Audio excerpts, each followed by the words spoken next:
I'm 𝗬𝗏𝗄𝗄𝗄, a recognized thought leader in the Microsoft Dynamics community and a Microsoft MVP for business applications. Welcome to the Get Your New View podcast. Keep listening to learn how we work with frustrated Business Central and NAV users who struggle to use their system and find the answers that they need. We teach them to truly understand how the system can support their business processes to make immediate and lasting improvements.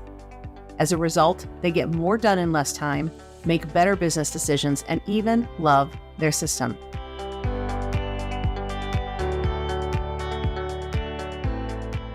Hello, everyone, and welcome to our session, Customer Delight 2.0, where we talk about how you can better support your customers by leveraging the latest new release features. I'm here with 𝗬𝗏𝗄𝗄𝗄, and we have a lot of good content to share with you today, so let's get started. In this session, we'll be looking at new releases as they relate to four main areas of the system. So we'll be looking at some different setup options, some options for the role center when users are going about their daily activities, how we can enter and view data more effectively and more efficiently, and finally, when we get those pesky error messages, how we can more easily share and resolve those different errors. You've probably experienced the painful moment of having a new user of Business Central open up their role center for the first time, take a look at it, and say, there's nothing on the screen that is what I do. When we look at our role center, we have a couple of options in this moment. For the most part, we educate our customer on how they can go to their settings in the upper right-hand portion of the screen and change their role from the available roles on the list to something more appropriate. While this is completely valid, it's not a great initial login experience for a brand new user. Microsoft, when we're loading a new system, gives us the business manager or business manager evaluation role as a starting point. So it's a little better because at least the business manager role is a little bit more generic. They've given us a new feature that really helps to create a better experience for the brand new user, and that is found in our user settings. If you choose user settings, all the users who are in your system will be listed here. And if you select Manage and Edit, we have a new screen that allows us to predefine the role per user before they log in for the first time. So if my appropriate role is not as business manager, but it's as shipping and receiving, I could choose to set that as my role. And when I log in the next time, now my role will reflect the correct role that was selected as default, and I can see that in my settings. Great improvement to be able to give our new users a fabulous first experience. Another one of the improvements that has been made is the ability to make a change to the welcome banner that you see on the role center. I'm going to turn on my personalization so I can highlight the welcome banner. Now this has to be changed from code, and I'm not a developer, so I'm not going to show you how to do that here. I just want you to know that it's available. How valuable would it be to you and to your customers if you were able to change the messages that are available here and direct the customer in certain ways, especially during those first few days and weeks after their go live? I would love to put a message like, "Hi, you're going to do great today in Business Central," or "Please contact Carrie if you need help with anything today as you use Business Central for the first time." There are many things that we could do. And of course, I like to send positive, encouraging notes to my customers, especially in that very critical beginning period when they just are starting to use Business Central. So I think this is a great improvement. Don't forget that as part of the onboarding experience, we also have the new checklist feature. If you choose Checklist and Checklist Administration, you can see the elements that have been included in here. There are some great things that help to orient our users to the things that they're supposed to do when they start using the system. As you look through the available fields here, you can see how we can customize what we see for what is the task that needs to be done, what is a more descriptive way of explaining what that is, how long it'll take them approximately to do that, and who should be required to do those, as well as which roles they're assigned to. This is something that you can manage and add to by choosing to create a checklist item. You can make your own checklist available to your customers. One last small thing that I like is the ability to simply see additional and more useful information about our users. When we choose to navigate on our user, we can see a whole lot of additional information, but the thing that I want to see, as of the date of this recording, I'm not seeing this available on the menus, because the thing that I'm looking for that we can see in the documentation is the Show More Details button. And as our documentation shows us, we should be able to see a few additional pieces of information as far as who may have an Essential or Premium license, who has a Microsoft 365 license, and who has a super permission set. All this is very valuable information for any administrator, and I eagerly anticipate seeing this added to the feature set of the product. Let's talk about the Role Center and some recent new release features that we've been given for the daily user to be able to better find information that they need from their Role Center. We have a new Role Center available for collection management, and I'm going to go ahead and pop into Business Central and take a look at this. In Business Central, I'm going to go to Settings and My Settings. And you can see that I'm in a role called Accounts Receivable Administrator, which is a newer role given to us by Business Central for someone who is using accounts receivable functions every day to be able to more easily find these functions on their Role Center. I can see that pretty much everything on here is tailored toward the accounts receivable employee. So I have posted documents related to sales, unposted sales documents, things related to reminders, and reports related to accounts receivable. Now, if I scroll down a little bit further, I can see that in my wide data queues, I have the total overdue in local currency. And I also have the total outstanding in local currency that I can drill into at any point to see what's making up these different balances. It's important to note that there is a wide data queue that requires a step of additional setup. For this AR account balance, what I need to do is I need to actually specify to the system what GL accounts should be pulled into here. I'll navigate to my general ledger setup. And in the reporting section of my general ledger setup, I can see that I have a newer field called Accounts Receivables GL Account Category.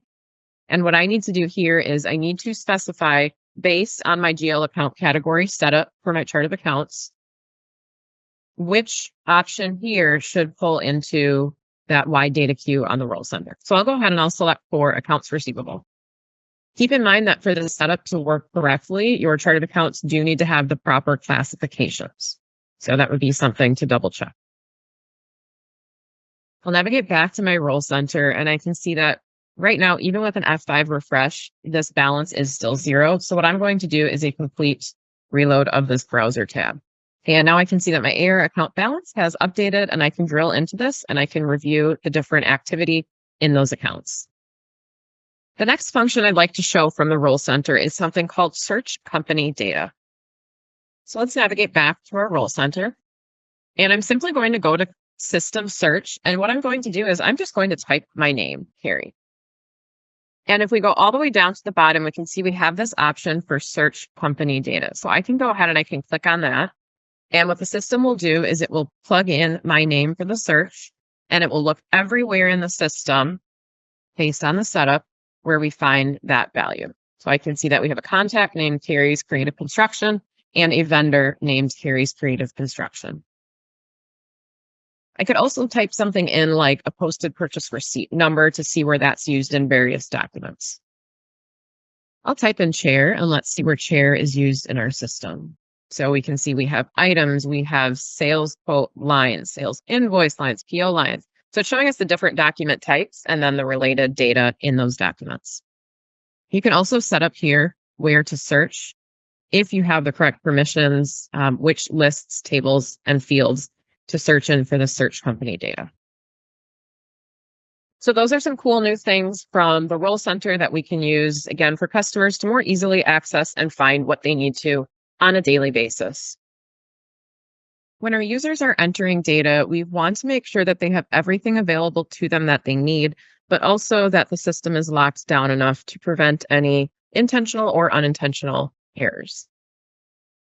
The first newer feature that we will talk about is the ability to sync or unsync document and posting dates for documents. So let's take a look at what this looks like in Business Central. I'm going to navigate to my purchase and payables setup. And in my purchase and payables setup, I can see that there is an option all the way down here to link document date to posting date.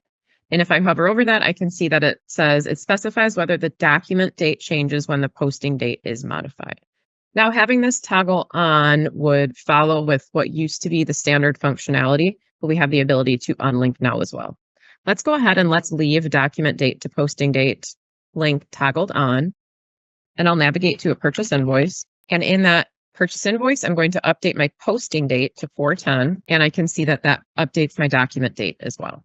With this new setup option, we have the ability to turn off that link, meaning when I go back into my purchase invoice, I can now update the posting date to 4/15 without my document date being affected.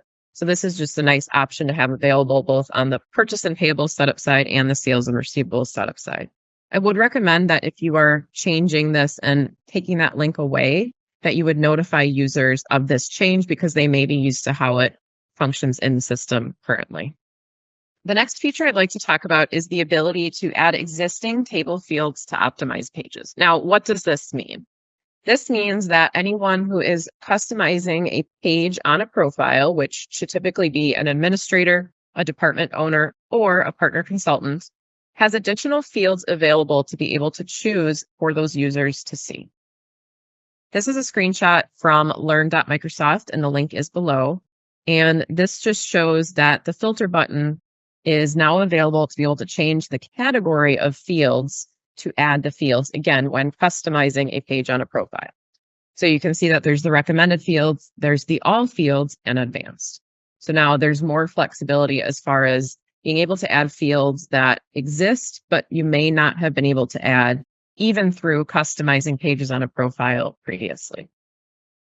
The last thing I'd like to talk about is marking fields as read only when customizing the UI. In Business Central, I'm on my Profiles Roles page, and I am going to customize a page for the order processor. And when I customize that page, I'm in kind of like a personalization mode, but we can see that it's actually customizing. So what I'm going to do is I am going to navigate to customers, and I'll go to Cool Internal Customer just as a template example.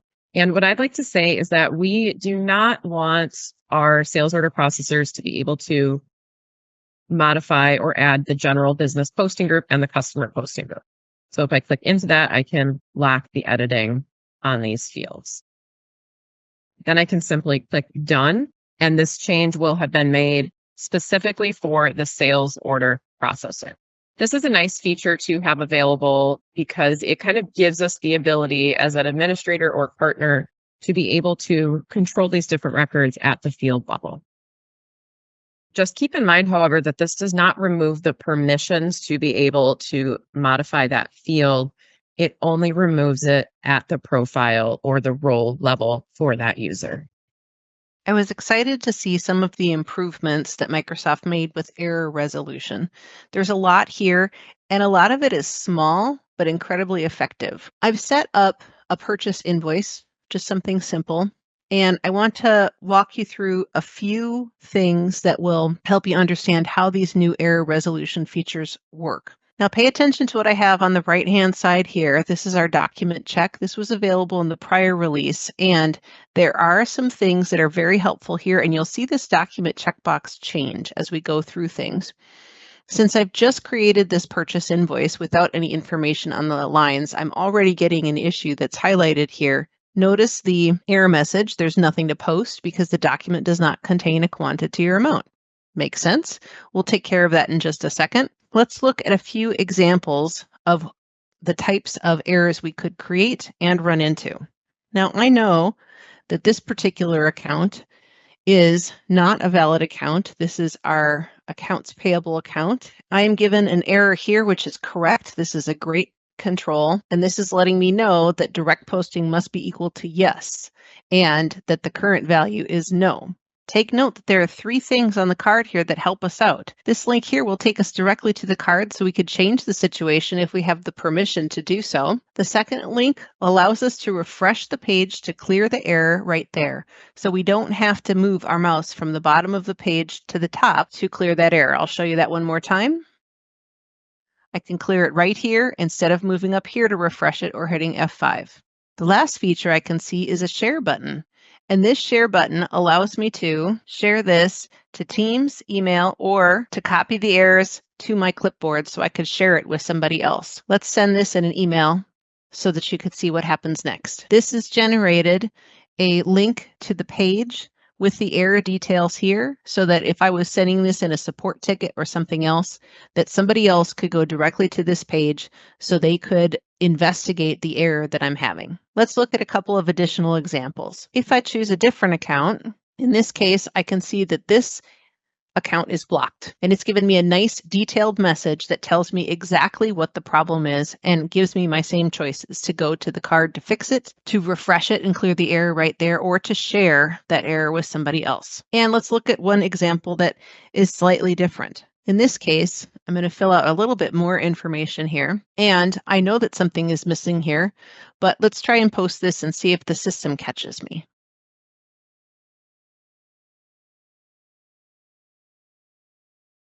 It sure does. I get my dimension error that's available here and the fact that I missed putting a value into the vendor invoice number field. Take note that you can either accept a recommended action at the top here, or you can open the related record from these error messages, or you can expand the error message so that you could see it here, and you can have the same share options here where you can copy it to your clipboard, send it to Teams, or send it via email. I think these are some great features that will allow us to be able to share information, to be able to get answers to the things that we need, especially for our newer users who are not familiar with the system yet. In addition to the examples that I just showed you, overall, the quality of the error messages in total has increased by a great amount. You very rarely will find the inevitable "there is nothing to post" error message, and you'll find something that is far more detailed, like "you can't modify a record pending approval, add a comment or reject the approval to modify the record." Those type of error messages are so much more useful than some of the very brief and cryptic error messages that we used to get in the past. Here's one more example of how Microsoft has made it easy for us to share information related to error resolution. Let's say that I didn't really have an error on here, but I just needed somebody to look at this particular purchase invoice before I continued on with my task. In the past, I could choose to simply copy the pathway here, and I'll put this into a note so you can see what you get. We're going to get our long extended link. Doesn't tell me a whole lot. It still does the job and gets it there. But if I did decide to send this in an email, I could simply paste it, and look what I have now. I have a descriptive link that tells the person that this is a purchase invoice, what the number of the purchase invoice is, who the consultant is. This is valuable. It really allows us to impart some information exactly about the information that we're sending, and gives us a whole lot more value than the full pathway that we see here. Very cool. Thank you so much, everyone, for joining and listening. And let's go ahead and get started with the Q&A. I can see that we have some really good questions waiting to be answered. All right. That was a fun session to do, Carrie. I know that when we first started putting this together, we had a particular number of improvements that we had. And I think it was well over 200, 300 new features overall. And that we had picked, how many did we want to share with people? And we came up with a list of about 40 that we thought would be excited about. So I know we can't share all of those today, but we've picked the best of the best. Yes, and we do have some more in our afternoon session as well, or in a later session. Yeah, wonderful.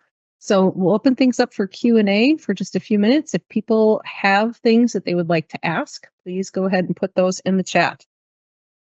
Yeah. And then another thing I'd like to ask of everyone too is, seeing as we have a lot of partners here, users, I know for us as a company, we've tried to implement tools and, scheduled meetings and things like that so that we can spend that dedicated time making sure that we stay on top of new release features, making sure we know, which customers they might help, how to share the information. So I think we found a pretty good approach for us of just setting aside that dedicated time and kind of digging in. But I'm curious for other partners or other people out there, kind of what approach does your company take, or do you as a user or trainer take to make sure that you're staying on top of those new release features? Because there is a lot out there, and I know it can be very easily overwhelming as well. So I would be curious to hear feedback from everyone here. I know one of the things I like to do too is I like to kind of just scroll through LinkedIn every night, because even if I review all of the features on either the release planner or learn.microsoft, there's bound to be things that I might miss. So I think it's really cool to go through LinkedIn and see what other people are sharing as well. Carrie, I don't know if you have any additional thoughts on that. Yeah. I would say the other thing to really pay attention to is first of all, know where you can find those new release plans, because as you find information from different people about the new releases out there in videos and LinkedIn, that kind of thing, some of them aren't in the product yet. So I think that knowing where you can find those new release plans and paying attention to the date that they're going to be released is important. Microsoft generally will hold to that date as far as when it's going to be released. Every once in a while, they hold something back. So it's a little bit of a game to see, when is that new thing going to come out? And as they release and update things more and more frequently, I think a lot of them just slide in there and we may not notice. So I kind of keep a watch list for those new features, because I generally know which of those things are going to be applicable to my customers. So I'll keep that on a list and maybe check in on it every month. Because if it's available, then I want to contact that customer right away and show them the new feature so that they can start using it. Yeah, that's a good point. And you will notice in these tips that we shared as well, there's kind of a variety of things from either maybe the Q1 2024 release, or, things that came later in 2023, because they do kind of, get put into the system at staggered dates. So we wanted to share everything that we thought was relevant, but it may not all be from this latest release. So, Carrie, what was your absolute favorite out of our last session that you really, really like? I actually really like the accounts receivable role center, because I feel like that position can sometimes tend to get just a little bit overlooked. And Yep. I know that you and I have, in putting our training together, tried to find good pages that the AR people can go to help them facilitate their daily roles. So I'm actually really excited about that. I think it's a small thing. It was hopefully something, easy for Microsoft to implement, but I think it's pretty cool. How about you? Yeah. I think that the one I picked is the one that Jack just put a comment on in the chat. He said, read only, with a whole bunch of exclamation points. Yeah, the idea that you can go field by field and block those particular accounts from being, I know there's a few things that, you can still backdoor it, but the main primary pathway to be able to block that from being changed is totally a fantastic improvement that we've been waiting for quite a while. Yeah. Dennis says the Yeah. sync document. Actually, that now they're all coming back to me too. I love all of them, but that one especially, I cannot tell you how frustrating it was for me entering AP to go update my posting date. Then it's like, oh, I have to update my document date now too, because it changed. So yeah, I do Yeah. really like that one as well. And I think it would also confuse new users of like, well, why is this happening? I'm updating my posting date, but it's updating my document date. So yeah, that's a really good one too, Dennis. Yeah, it takes away some of the confusion. I was real sad when I saw that the user setup didn't have the additional information one, because we have so many customers who are going through audit right now. And a lot of the auditors' question is, how many people have super user status? Now, we all know that may be a dangerous question to be asking for some of our customers who haven't, made those permissions right. But for those who have, being able to prove it in a definitive way where we're not just having to throw a big table of data at the auditors, I think it's great. Yeah, I'm excited for that All one right. too. Yeah. Well, let's keep moving. I'm going to give everybody just about 10-15 seconds. If you want to send some feedback on that session, please scan the survey link and just take a moment to fill out a few short questions and let us know what you thought about that session and what you'd like to see going on in the future as we continue to do this event. I know that we'll be doing this event twice a year, coinciding with a little bit of time after when the new releases come out from Microsoft. So we're going to continue this event so that we have a chance to share this kind of information specifically with the partner community to help you with thinking of ways to apply what new features can be used for your customer scenarios. You guys all have a lot of stuff going on. You're very busy with new client onboarding and implementations and follow-up. So we're hoping to just provide some good information to you so you can continue to add value to your customers with the things that you know. Did your team ever really get good training to understand how to use your business software? Do you think you could use more features of your software if you just knew how? Are you frustrated with inefficiency that never seems to get better? Do you suspect that there just has to be a better way, but you don't know what that is? We believe every company can benefit from increased efficiency and higher utilization of their software, and that it's possible to have fun while learning exactly how to do that. The experts at 𝗬𝗎 Strategies work with frustrated Business Central and NAV users who struggle to use their system and find the answers they need. We teach them to truly understand how the system can support their business processes to make immediate and lasting improvements. As a result, they get more done in less time, make better decisions, and even love their system. Please contact us at getyournewview.com to get started.